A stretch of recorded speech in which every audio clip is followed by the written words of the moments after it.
Hey guys, welcome back. Well, if you saw my video here, probably a good 2 weeks ago, I took this starter off the Allis-Chalmers 8070 and just got it back today. And so, come to find out, Napa called me about this here about a week ago, and the place that did the rebuilding, they were having trouble finding out, or at least trying to get parts lined up for it. And once they started doing some digging, they said that it's actually a custom-made starter because there's no ID tags. In fact, right, those two little rivet heads right there almost look like where an old tag would be at. But they said somebody has actually taken and made this starter. They said it's got an Allis-Chalmers gear. I'm not exactly sure what that means. I've never actually taken a starter apart. I don't know if it means that piece, that's a gear, or possibly the gear head, which I'm assuming is probably going to be a triangular part right here where your bolts go through to mount to the frame. They said that's Allis-Chalmers, and the rest of it is a Cummins starter because that tractor has a Cummins 8.3. And so they did tell me that it was going bad inside part of the armature. It was dragging, and it was not wanting to actually stay out when you would engage it, which I already knew that because when I would go to start it, it's like this sprocket. It would jump out into the flywheel, then almost immediately drop back in. When it would drop back in, I could still hear the thing turning until I let off the key. And so, but like I say, we got it back, and so I'll see you down here at the tractor, and we'll try and get the thing mounted back on it. Alrighty, we're here at the tractor. Got the starter, so get my stuff lined up. Inside here, I've got the two other bolts. Right here's the first bolt that I'll put in. Goes in out here on the outside edge because it's got the ground cable that goes over to the battery also. Now, let's see if I can do this without smashing a finger.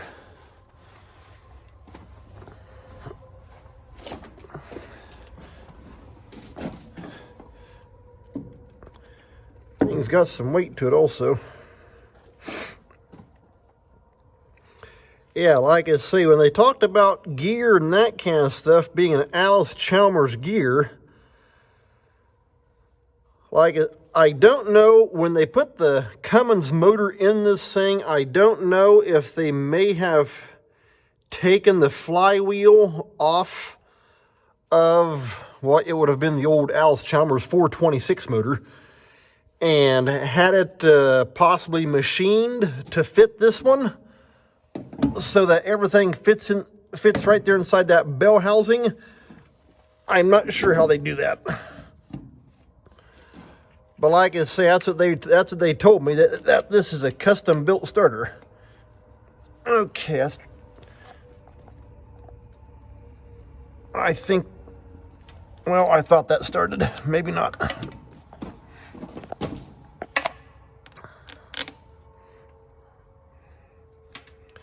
Like I say, trying to do all this and not smash my poor fingers, easier said than done.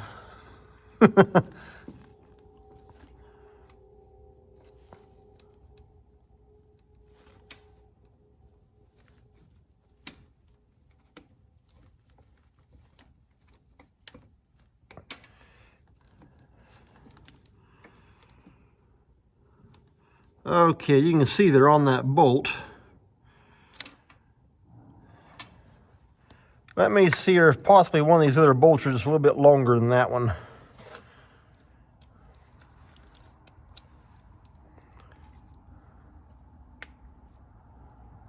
Well, maybe just a fraction. Let's take and change bolts up. Trying to do all that one-handed isn't quite so easy also.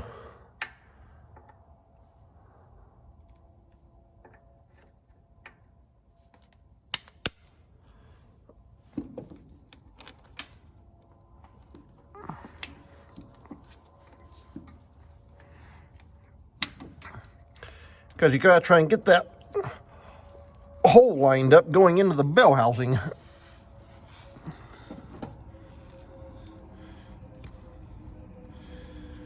Okay, I think, yeah, there we go, it started.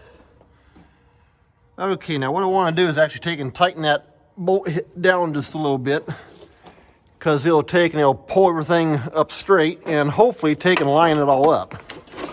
We'll find out. Should be 3/4. Yeah, there we go. Well, so much for a gear wrench fit on the thing, it's too thick.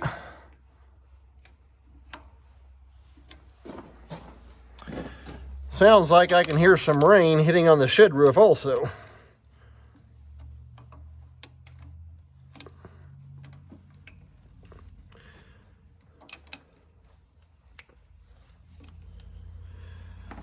Alrighty, that's got that one. I'm going to try and get the other two bolts lined up. Okay, I was just trying to get that bottom bolt to line up. And once I got looking at it, I see it's kind of gapping just a little bit.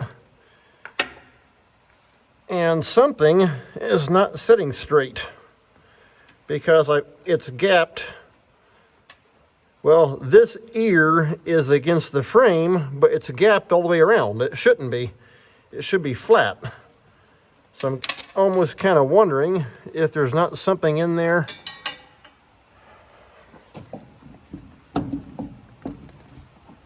There we go. Now we're flat. I almost wonder if it wasn't something up against the flywheel, trying to get that to mesh just right.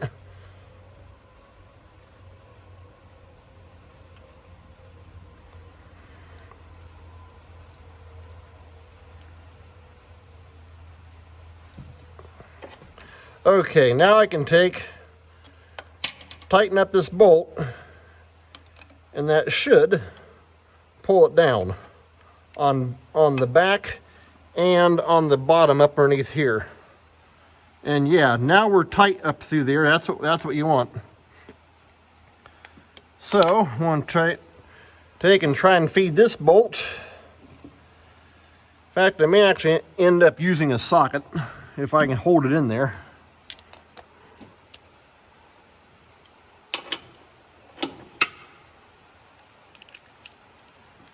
And see if I can snake that down through there and get it put into that back hole for the mounting. And there's never enough room.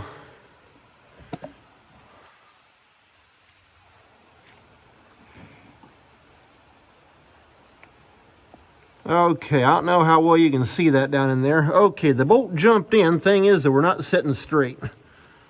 Looks like I'm going to end up doing it with my fingers to try and get it started.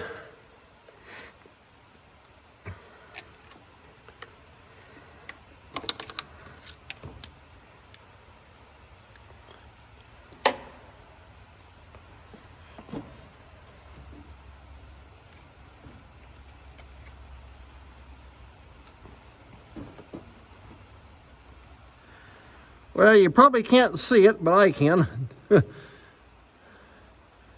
Okay, I think it's actually starting. Can't look. Yeah, it feels like it. Hope so. And then I gotta take and do the same thing up on the bottom. Okay, there we go. You can see the bolt right down there, hopefully. Now I gotta come up from underneath. Come up behind the frame and reach in right through there. And try at least and get that one started. We'll take and loosen this one right here up a little bit.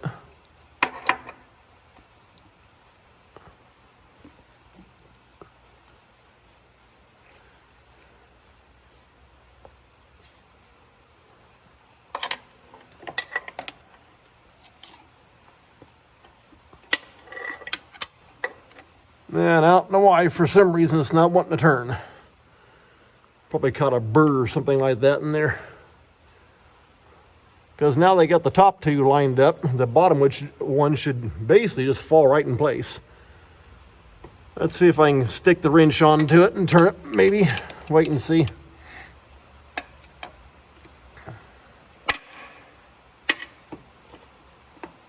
Well, I felt something kind of jump there.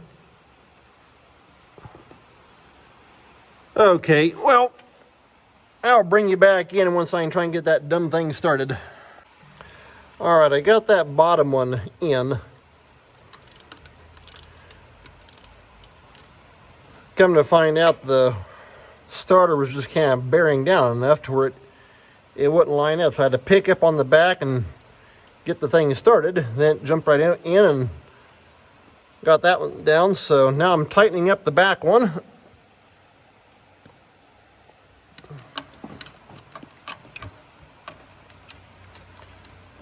Okay, that's got the back one. Go ahead and hit this other, the front one here.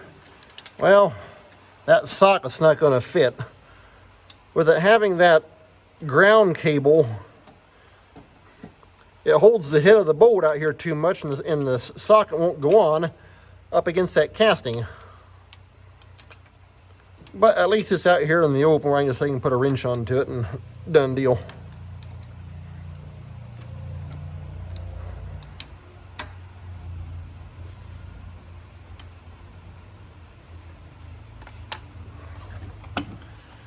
All right, and the fun one up underneath.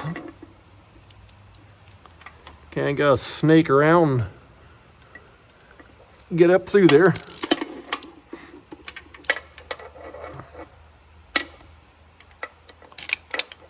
I thought.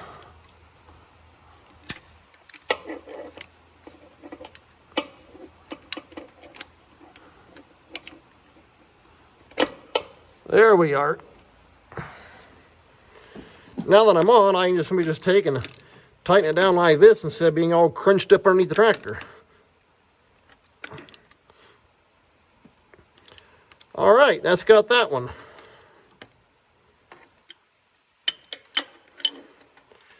Now if I can get the socket back out. There we go. Okay, we're mounted on. Now I gotta get the wiring lined up. Trying to get this battery cable hooked up. There we go. There's the battery. Then all the other cables that run to it. Kind of get them all pinned in there, so to speak. It's got several. In fact, these red ones here are actually additional load wires that I put on here a few years back. That comes straight off the alternator.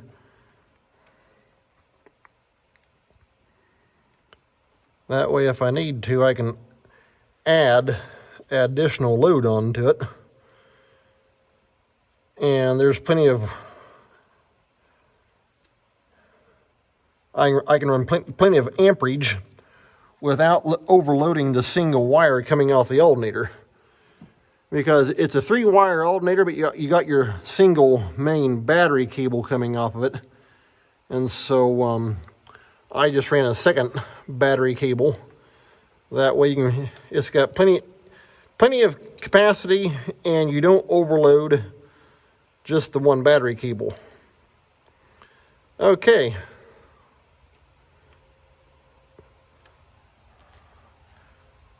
I think that's got the ones on there.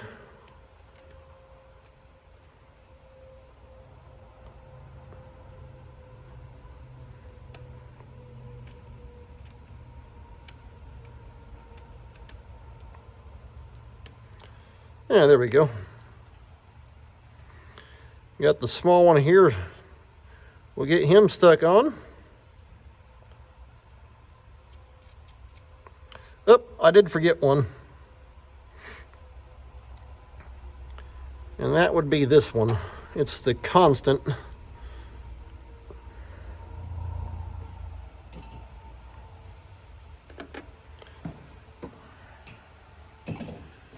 For the plug on the back of the tractor that we use for the bean planter. Would help if I got that one hooked up.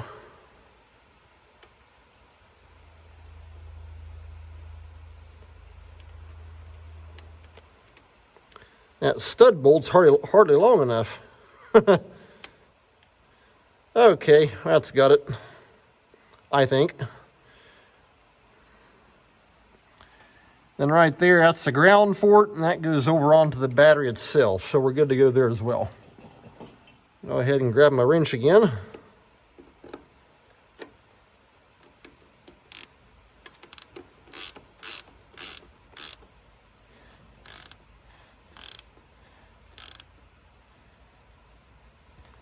And there we go. That's got the big one tightened down. Gotta grab a, let's see, about a 5/16 maybe. Or so I thought. Yeah.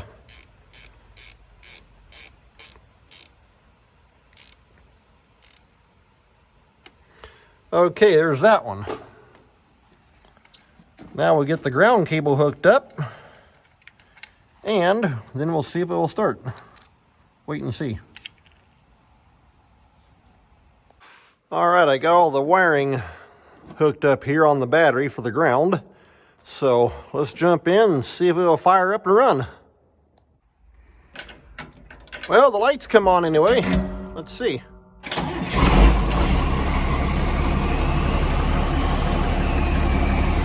Hey, now that's what we want.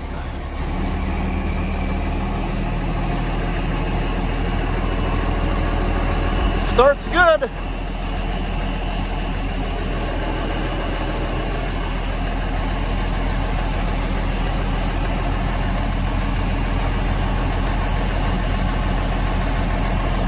Well, I think I'm going to call that an end to this video. So take care. Thanks for watching. We'll see you next time.